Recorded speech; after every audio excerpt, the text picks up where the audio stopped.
नमस्कार, मी संकेत वानकडे आपणा सर्वांचे ITM युनिव्हर्सिटी ग्वालियरमध्ये सहर्ष स्वागत करतो। तर आता आपण जे आलेला आहे डॉक्टर शमा परवीन मॅम यांच्याकडे, जागी आहेत head of department of genetics and plant breeding.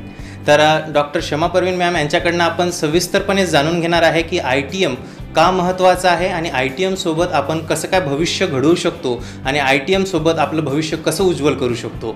तर आपण काही मॅमना क्वेश्चन विचारणार आहेत, मॅम आन्सर करणार आहेत, तर तुम्ही सुद्धा ते लक्षपूर्वक ऐका आणि तुम्हाला सुद्धा कळून येईल ITM का महत्त्वपूर्ण आहे। नमस्ते मैम। नमस्कार संकेत। मैम, मेरा आपसे एक क्वेश्चन था कि स्टूडेंट्स ने ITM में क्यों आना चाहिए, ITM क्यों स्टूडेंट्स के लिए बेस्ट है, उनके फ्यूचर के लिए बेस्ट है, इसके बारे में क्या कहना चाहेंगे आप? ITM स्कूल ऑफ एग्रीकल्चर सबसे पहले और सबसे बड़ी बात की ICAR का एक्रेडिटेशन है हमारे पास। Okay ma'am. तो हमारे सिलेबस, स्कीम, करिकुलम, कोर्स सब ऐसे हैं जो कि पूरी कंट्री में, पूरे इंडिया में जो ICAR कहता है कि ये कोर्स होने चाहिए, बिल्कुल उसके हिसाब से चलते हैं। अच्छा। तो कोर्सेज हमारे अप टू डेट हैं। अभी 6 डीन्स कमेटी अभी 3 महीने पहले आई है और हमने उससे भी इम्प्लीमेंट कर दिया, क्योंकि मुझे लगता है रेयरली ही अभी कहीं इम्प्लीमेंट होगा। जो 25-26 सेशन है बच्चों का, वो 6 डीन्स कमेटी जो कि न्यू एजुकेशन पॉलिसी है 2020 की, पूरा it is in accordance with 5th what to say new education policy. तो इतनी जल्दी यूजुअली कोई स्टेट एग्रीकल्चर यूनिवर्सिटी भी इतनी जल्दी इतनी चीज़ों को अडेप्ट नहीं कर पाता, पर बीइंग अ प्राइवेट यूनिवर्सिटी हम लोग इतना अच्छा इनिशिएटिव लिया और ये किया, ये थोड़ा कमेंडेबल तो है। तो अप टू डेट हैं।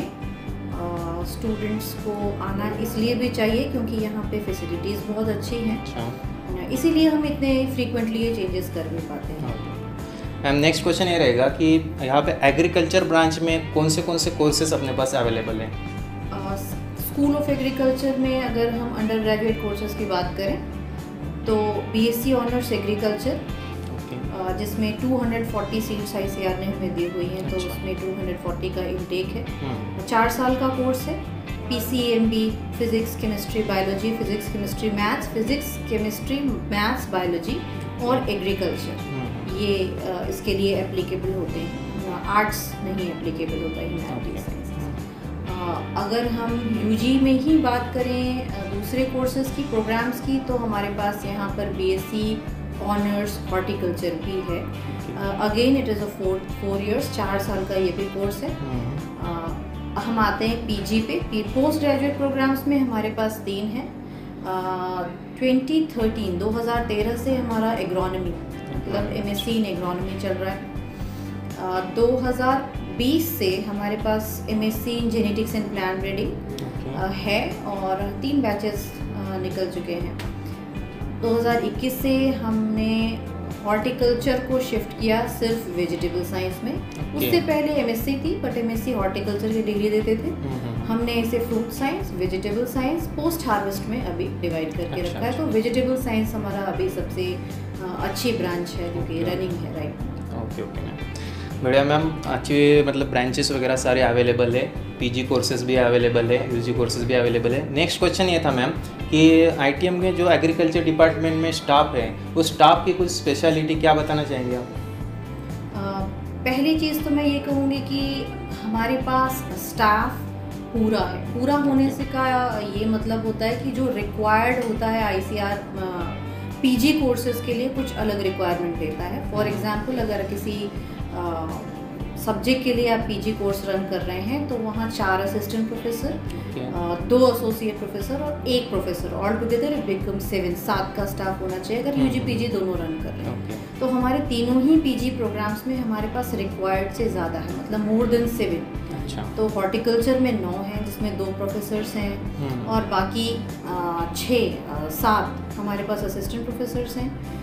अच्छी बात यह है कि हमारे जो प्रोफेसर्स हैं वो भी YS परमार के हैं, रिटायर्ड हैं, एक लंबा एक्सपीरियंस है उनका, वो डायरेक्टर रह चुके हैं फॉरेस्ट्री में। तो उनका काफ़ी अच्छा एक्सपीरियंस है, वो हेड कर रहे हैं डिपार्टमेंट को, राइट नाउ लीड कर रहे हैं।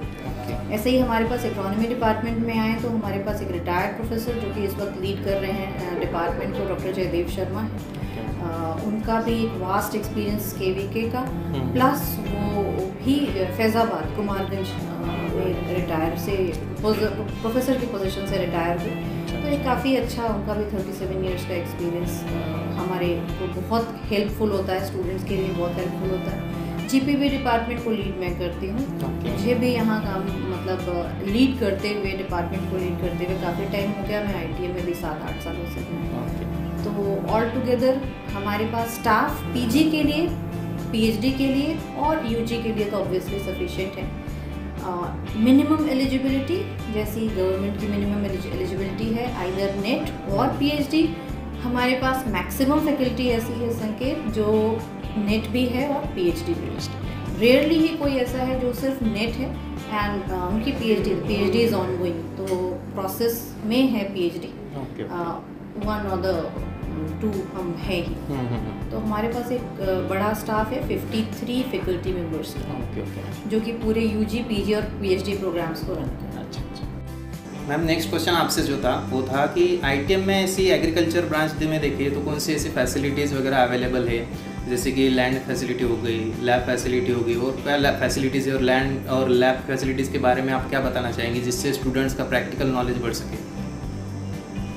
Agriculture, school of agriculture in general, मैं यहाँ की बात नहीं भी करूँ तो भी एग्रीकल्चर इटसेल्फ इज़ 80% लैंड, मतलब फील्ड वर्क जिसे हम प्रैक्टिकल कहते हैं, एंड ओनली 20% लैब। तो मैं आपका शुरू ही फील्ड से करूँगी। एक बहुत बड़ा कंपोनेंट, इंटीग्रल कंपोनेंट होता है PCP practical crop production 6 semester में, जो यूजुअली बहुत पुअर या वीक होता है क्योंकि लैंड होती नहीं। आईटीएम में हम अश्योर करते हैं कि हर स्टूडेंट को 100 मीटर स्क्वायर की लैंड मिले जिसमें वो अपनी क्रॉप रबी और खरीफ सीजन्स दोनों ही सीजन्स में खुद से रेज करें। तो ये लैंड प्रोवाइड करते हैं हम। इससे आप अंदाज़ा लगाइए कि अगर 240 के इनटेक पे बच्चों को लैंड देनी होगी तो हमारे पास कितनी लैंड होनी चाहिए। सिर्फ यूजी के लिए मैं बात कर रही हूँ, पीजी पीएचडी में आपको बताऊँगी। तो जो मैंडेट 15 हेक्टेयर का है यूजी के लिए, हमारे पास 30 hectare for UG, only 30 hectare for UG. PG और पीएचडी के लिए हम सेपरेटली हमारे पास मोर देन 10 हेक्टेयर्स हैं। 3 रिसर्च सेंटर्स हैं। फार्म की बारे में मैं बता रही हूँ आपको, जो लैब के से अलग, crop research centre 1, crop research centre 2 और क्रॉप रिसर्च सेंटर 3। हमारे एक सेंटर पे जिसे हम CRC 3 कहते हैं, वहाँ पूरा IFS यूनिट है। IFS मतलब इंटीग्रेटेड फार्मिंग सिस्टम, जहाँ पे पॉन्ड, जहाँ फिशरीज़ है, देन पूरी डेयरी है, डेयरी की एक यूनिट है, पोल्ट्री की एक यूनिट है, क्रॉप है, ऑर्चर्ड है, फिशरीज़ मैंने आपको बताया फिशरीज़ है, और वहाँ पर एक फार्मर फैमिली का सस्टेनेबिलिटी भी है, तो वो जो मेंटेन करता है वो खुद CRC 3 में है, जो कि अराउंड 18 हेक्टेयर्स का है। तो काफ़ी अच्छा मॉडल है हमारे पास IFS का भी। हमारे पास 5 ऑर्चर्ड्स हैं, 5 ऑर्चर्ड्स, मैंगो, सपोटा, बेल, जामुन, नीम, और अभी रिसेंटली डेवलप हुआ जहाँ पे सिट्रस कैनोला के भी प्लांट्स लगे हैं। हमारी बिल्डिंग के बगल में हमारे पास एक छोटा ऑर्चर्ड है, हालांकि है तो काफ़ी बड़ा, पर इंस्ट्रक्शनल बच्चों को बूटी बनाना, लेयरिंग करना हम उसमें सिखाते हैं, जिसमें कि अराउंड 100 प्लांट्स हैं, सिट्रस के, गुआवा के, बेल के और आंवला के। तो ये मैंने आपको फील्ड बताया यूजी लेवल के लिए। लैब की बात करें तो हमारे पास लैब भी 3 तरीके से डिवाइडेड हैं। यूजी में इंस्ट्रक्शनल लैब्स जिसे कहते हैं, जैसे सब्जेक्ट के प्रैक्टिकल जहाँ होते हैं, वो हमारे पास 12 हैं। और जो सपोर्टिंग यूनिट्स हैं, एक्सपीरियंशियल लर्निंग प्रोग्राम के तहत जो हमारे पास यूनिट्स हैं, वो भी करीब 12 हैं। तो आप एज सच लैब की बात करें तो right now we are running 24 labs students के लिए। डिपार्टमेंट वाइज अगर मैं पीजी की बात करूं तो genetics and plant breeding department में 3 लैब्स हैं, genetics lab, plant breeding lab, seed technology lab, और एक लैब जो डिपार्टमेंट ही रन करता है, लेकिन वो सबके लिए है, जिसे हम कहते हैं सेंट्रल इंस्ट्रूमेंटेशन लैब या सेंट्रल इंस्ट्रूमेंटेशन फैसिलिटी, जिसमें बहुत हाई एंड डिवाइसेस रखे हैं, जैसे पीसीआर हुआ, जेल डॉक्यूमेंटेशन सिस्टम हुआ, कूलिंग सेंट्रीफ्यूज हुआ। तो ये हैं तो पूरे स्कूल के लिए, बट उसको रन जीपीबी डिपार्टमेंट करता है। सिमिलरली हम आते हैं एग्रोनॉमी के लिए, तो हमारे पास वेल डेवलप्ड यूजी और पीजी लैब्स हैं। कैपेसिटी 60 की है लैब कैपेसिटी जिसे हम कहते हैं, पर फिर भी हमारे जो रनिंग प्रैक्टिकल बैचेस होते हैं वो 30 के ही होते हैं। अगर हम हॉर्टिकल्चर की बात करें तो again we are having 4 running labs, जिसमें एक यूजी लैब है, एक पीजी लैब है, एक पोस्ट हार्वेस्ट की लैब है, और the 4th one is food processing lab. ये 4 तो लैब्स हैं। अपार्ट ऑफ दिस 5 ऑर्चर्ड मैंने आपको बताया कि 5 ऑर्चर्ड्स हैं। हमारे पास एक नर्सरी भी है जो कि ईएलपी के स्टूडेंट्स ने ही डेवलप की है, और रनिंग नर्सरी है। लैंडस्केप यूनिट्स भी हमारे पास 5 हैं। तो हॉर्टिकल्चर डिपार्टमेंट में ऑल टुगेदर काफ़ी रिसोर्सेज हैं बच्चों को सीखने के लिए। जो एक डिपार्टमेंट से हम सिखाने के लिए जो रिसोर्सेज होने चाहिए वो हैं हमारे पास। और अच्छी बात यह है कि ये बच्चे ही मेंटेन करते हैं। अच्छा। कुछ तो बच्चों ने ही बनाया है ऑर्चर्ड, बच्चों ने ही डेवलप किया नया ऑर्चर्ड। ऐसे ही एस्टेब्लिशमेंट ऑफ नर्सरी वो बच्चों ने ही की, नर्सरी पूरी बच्चों ने ही बनाई, बच्चे ही मेंटेन करते हैं। तो कंट्रीब्यूशन बच्चों का भी बहुत है चीज़ों को डेवलप करने में। मैम नेक्स्ट क्वेश्चन था, जैसे आपने बताया कि आपके पास पीजी कोर्सेज में जो है एमएससी एग्रीकल्चर में agronomy department, GPB department, horticulture department, तो इसकी कैपेसिटी क्या है मैम? मतलब एग्रोनॉमी में कितने स्टूडेंट्स की कैपेसिटी है? जीपीबी कैपेसिटी 10 है। ओके। जो सीट्स होती हैं एडमिशन के लिए वो 10 है। जीपीबी डिपार्टमेंट तीनों ही डिपार्टमेंट में हमारे यहाँ पीजी, हाँ पीजी के लिए 10 की ही कैपेसिटी, मतलब इनटेक 10 का। अच्छा अच्छा अच्छा। और यूजी 240 वो तो आईसीआर ने हमें अलाउ कर रखा है 240। Okay okay. मैम मेरा एक क्वेश्चन था आपसे कि आईटीएम से निकले हुए कुछ सक्सेसफुल स्टूडेंट्स की स्टोरीज आप बताएंगे? किसी एक की स्टोरी तो मैं आपको ज़रूर बताऊंगी। अच्छा। पर ये आप जो बैचेस यूजी से निकलते हैं उसमें अगर हम प्लेसमेंट की बात करें तो मोर देन 80% स्टूडेंट्स प्लेस होते हैं, वो प्लेसमेंट में बैठते हैं। सिर्फ वही स्टूडेंट्स प्लेसमेंट में रजिस्टर नहीं करते जो जिनको हायर स्टडीज़ के लिए जाना होता है, तो वो भी हम सेग्रीगेट कर लेते हैं। ऐसे देखें तो अराउंड 80% स्टूडेंट्स प्लेस हो जाते हैं, क्योंकि ड्यूरिंग द ईएलपी प्रोग्राम हमारा जो प्लेसमेंट सेल है वो इंटर्नशिप के लिए इन्हें वहीं प्लेस कर देता है जहाँ पर इनको जॉब ऑफ़र होती है। तो ये बेटर होता है। 7th सेमेस्टर 8th सेमेस्टर में ही इनकी इंटर्नशिप हो जाती है, और जैसे ही इनके डिग्री कंप्लीट होती है ये वहाँ रिक्रूट हो जाते हैं। तो ये अच्छा एक सिनेरियो है, हमें भी अच्छा लगता है कि बच्चे सीख भी जाते हैं, डिग्री भी कंप्लीट होती है, और उसके बाद इमीडिएटली उनका प्लेसमेंट होता है। वो स्टूडेंट्स जो कि हायर स्टडीज़ के लिए जाते हैं उनका नंबर कंपैरेटिवली कम है, पर काफ़ी अच्छी जगहों पर हैं। अगर मैं यूजी की बात करूं तो सारे लीडिंग इंस्टीट्यूट्स जो हैं वहाँ पर हमारे स्टूडेंट्स पीजी कर रहे हैं। हम ग्वालियर में हैं, स्टेट एग्रीकल्चर ग्वालियर यूनिवर्सिटी की राजमाता है, आपको पता होगा, आरवीएस के कृषि विश्वविद्यालय। अभी राइट नाउ जो पुराना बैच गया है इसमें से अराउंड 15 स्टूडेंट्स हैं जो राजमाता से पीजी कर रहे हैं, 2-3 स्टूडेंट्स पीएचडी भी कर रहे हैं यहाँ से। एक बड़ा नंबर है जो एक्सटेंशन डिपार्टमेंट में जाता है यहाँ से। स्टैटिस्टिक्स डिपार्टमेंट में गए हुए हमारे बच्चे JNKVB जबलपुर में हैं, धारवाड़ जैसे इंस्टीट्यूट्स में भी स्टूडेंट्स हैं, अन्नामलाई यूनिवर्सिटी में है। ये वो बच्चे हैं जो कि पीजी ऑप्ट करते हैं। Usually genetics and plant breeding वाले जो स्टूडेंट्स होते हैं वो पीजी के बाद पीएचडी भी ऑप्ट करते हैं। और आपको जान के बहुत अच्छा लगेगा कि हमारा अभी जो बैच पास आउट हुआ है उसमें एक स्टूडेंट IRI रायपुर में भी वो पीएचडी IRI से कर रहा है। फर्स्ट बैच 2020 के 2 स्टूडेंट्स हैं जो जम्मू यूनिवर्सिटी में हैं, शेर कश्मीर यूनिवर्सिटी में है, उनकी पीएचडी अभी ख़त्म है, वो दोनों मेक्सिको में, वो सीमेंट से उनकी का कोलैबोरेशन था, तो वो वहाँ पे कुछ मेज़ पर बढ़िया ट्रायल, एक मेज़ पर और एक मीट पे कर रहे हैं। कुछ स्टूडेंट्स हमारे राजमाता में भी हैं, JNKVB जबलपुर से भी है, उत्तर बंगा कृषि विश्वविद्यालय पश्चिम बंगाल में है, UBKV और BCKV बिधान चंद्र कृषि विश्वविद्यालय में भी हमारे 2 से 3 स्टूडेंट्स हर साल PhD के लिए जाते हैं। बेसिकली वो पश्चिम बंगाल से होते हैं तो वो वहाँ ऑप्ट करते हैं। बनारस हिंदू यूनिवर्सिटी, पंतनगर जैसी जगहों पर भी हमारी फैकल्टीज़, वहाँ से फैकल्टी तो है ही, पर स्टूडेंट्स भी वहाँ पर PhD के लिए जाते हैं।